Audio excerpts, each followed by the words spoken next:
Renungan Tetes Embun. Sobat Katolikana yang dikasihi dan mengasihi Tuhan, kita berjumpa lagi dalam program Renungan Tetes Embun yang dipersembahkan oleh Radio Katolikana. Mari kita siapkan hati untuk mendengarkan firman Tuhan. Renungan Tetes Embun hari Kamis 17 November 2022.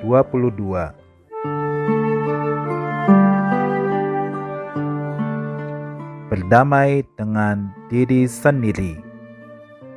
Kutipan dari Injil Lukas bab 19 ayat 42. Wahai, betapa baiknya jika pada hari ini juga engkau mengerti apa yang perlu untuk damai sejahteramu. Tetapi sekarang hal itu tersembunyi bagi matamu.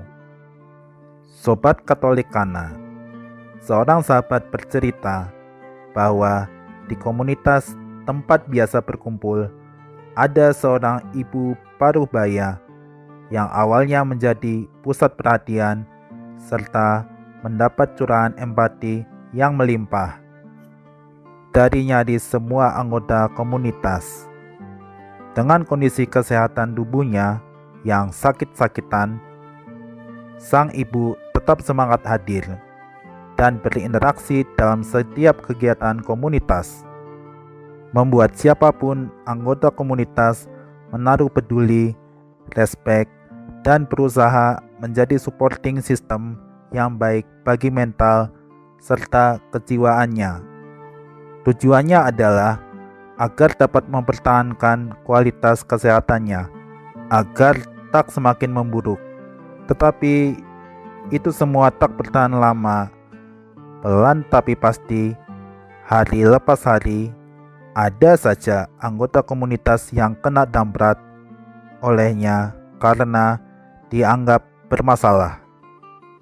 Misalnya, saat ada anggota komunitas yang kemana-mana bawa payung, bila hari cerah dan panas, ia menegur dan menggerutui orang tersebut.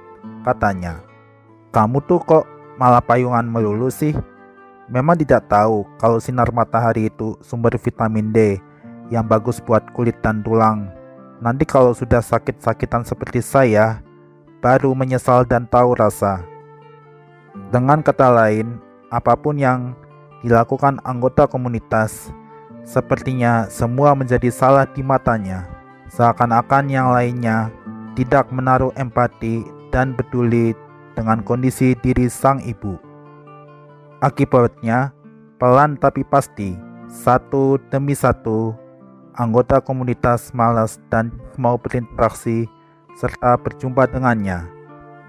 Ironisnya, di tengah sakit yang dideritanya, sepertinya ia telah gagal berdamai dengan kondisinya. Padahal hal tersebut dibutuhkannya untuk kesembuhannya. Alih-alih berdamai dengan keadaannya, ia justru menciptakan musuh bagi dirinya sendiri, yang akhirnya malah makin memperparah kondisinya. Sobat Katolikana, bacaan hari ini dengan jelas memberikan peringatan kepada kita. Yerusalem yang berarti kota damai sejahtera. Tapi, apakah sungguh-sungguh menjadi kediaman yang menawarkan damai sejahtera bagi manusia yang mendiaminya? Ataukah orang-orang yang mendiami kota Yerusalem sendiri yang tidak mampu menciptakan damai sejahtera karena mereka dipenuhi dengan kejahatan? Hal inilah yang ditangisi Yesus, yakni mereka yang buta dan tuli atas kehadiran Allah yang nyata dalam diri Yesus. Yesus menangisi bukan kepada bangunan fisik kota, namun kepada kedegilan hati manusia karena seringkali sibuk dengan diri sendiri, sibuk dengan gadgetnya, sibuk dengan bisnisnya, sibuk dengan pekerjaannya. Manusia selalu sibuk dengan banyak hal, hingga pada suatu titik kita tidak menyadari keberadaan rahmat Allah dan berlalu tanpa disadari.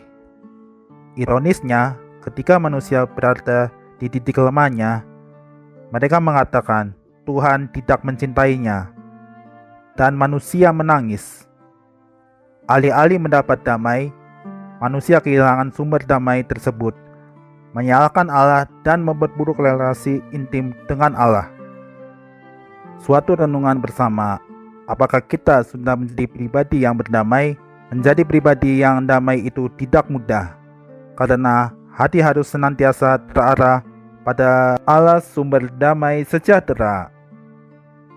Menjadi pribadi yang damai bukanlah pekerjaan yang mudah, karena kemanusiaan kita yang kadang menyeret kita untuk menjauhi kasih Allah, yakni melalui pikiran negatif, iri, dengki, balas dendam, nafsu, kuasa, dan banyak hal lainnya yang bila dibiarkan akan merusak kesatuan kita dengan sang sumber damai, yakni Allah sendiri.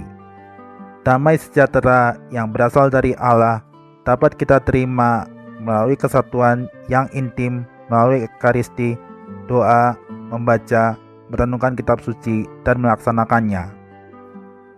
Marilah berdoa. Tuhan Yesus yang baik, hamba memohon belas kasih-Mu. Ampunilah kesalahan hamba-Mu. Mampukan kami untuk berdamai dengan diri sendiri.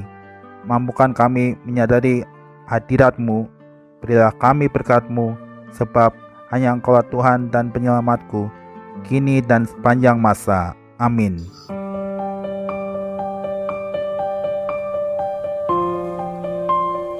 Demikian Anda telah mendengarkan Tetes Embun yang dipersembahkan oleh Radio Katolikana.